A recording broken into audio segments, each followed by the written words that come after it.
morning. Good morning. Good morning to you.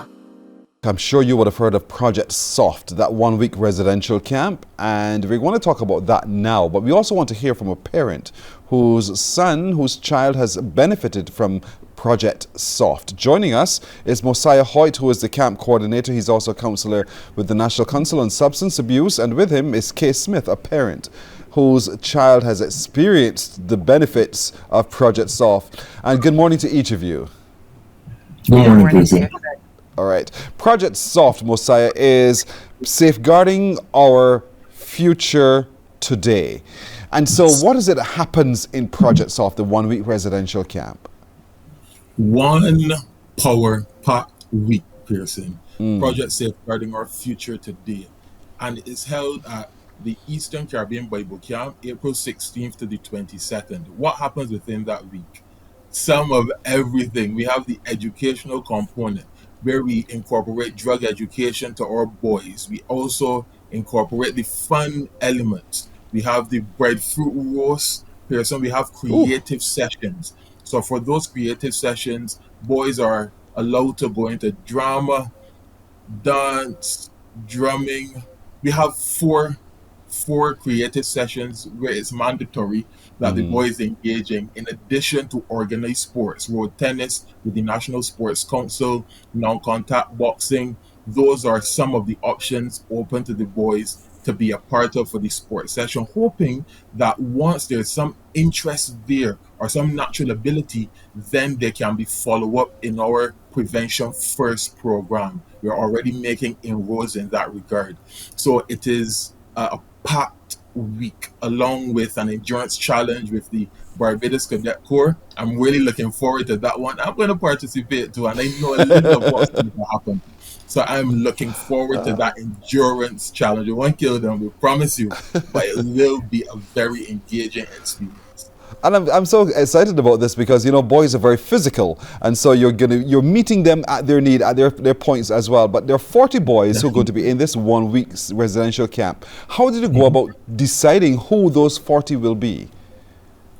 We've had a mixed approach. We've left it open to the public. If you so desire for your boy to be a part of this first time special edition Project Soft, come on. But we've also reached out to schools. For example, last week I visited about 2 schools, did some presentations, spoke about the program, and there was buy-in.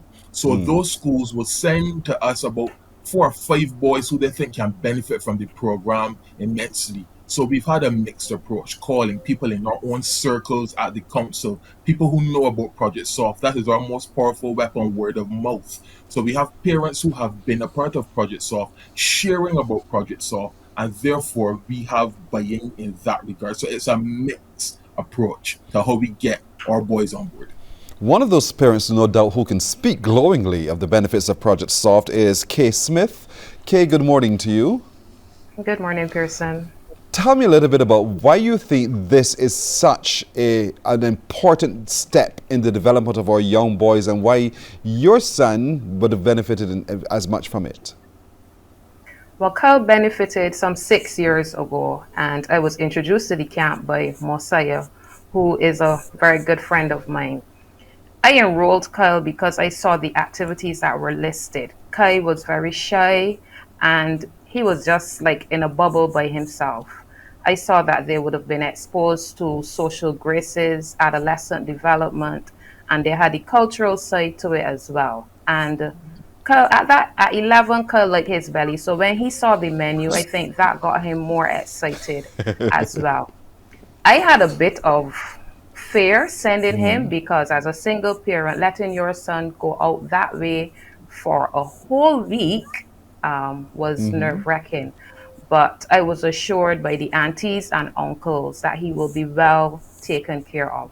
I have no regrets at all in signing up Kyle for Project Soft. I wish I could send him again.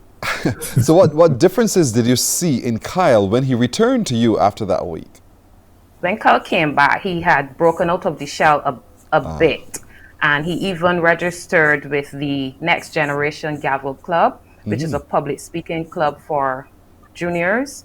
Kyle also went on to join the Barbados Fire Cadets, the Junior Fire Cadets, and Kyle just did things differently. He did not Yes. come back perfect, but he came back with more stuff built on the foundation that he would have learnt at home. Up to this day, Pearson, Kyle's room is very tidy. He That is something he mastered there. I think that's something they had to do. That was mandatory. Mosiah can confirm. And he is a little bit more outspoken, Right. because I remember when he did his first speech at Gavel Club, he did more than I did, and he moved away from the lectern and actually talked to the persons there. Wow. So he broke out of his shyness, and he was able to build on, like I said, the foundation that he had from home. He was able to, Project Soft help him to build more on that. And I'm seeing that even today, as he's now 17 years old in sixth form. And there you go, the success from Project Soft. And it's really quite an enriching experience for so many of our young boys. And so, Mosiah, what is it that you all did to Kyle so that Kyle came out to be the model person that he is today? Our activities are engaging. So even though there's some parts where we have the educational component, I've told facilitators, look, we can't come and just lecture to these boys. They're not going to take us on. You have to come with a very engaging and activities-based approach. So I think because boys are engaged in that way and we cater to the different learning styles at Project Soft, then it's more likely that the information that we share will stick. There's the opportunity to practice. So because there's that opportunity to practice, practice makes permanent. And as Kay said, he didn't come back perfect, but the things that he learned, we can see how over the years they have stuck and he has built upon them. All right, so the camp is on the 16th of April. It starts then, runs for that week. Are you full? You have your quota of 40? We have a few more spaces, Pearson. We have a few more spaces.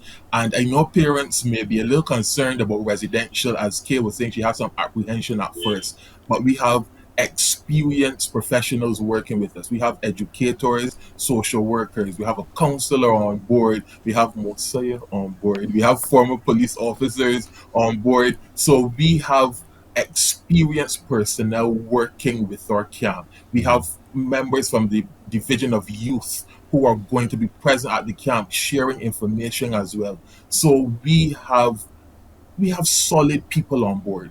So I want to assure parents there isn't that fear. Additionally, if transportation is a challenge, we pick up the boys come with us from Queen's Park. You get to Queen's Park and the Barbados Defense Force helps us to shuttle them from there and the luggage up to our campsite and back at the end of camp.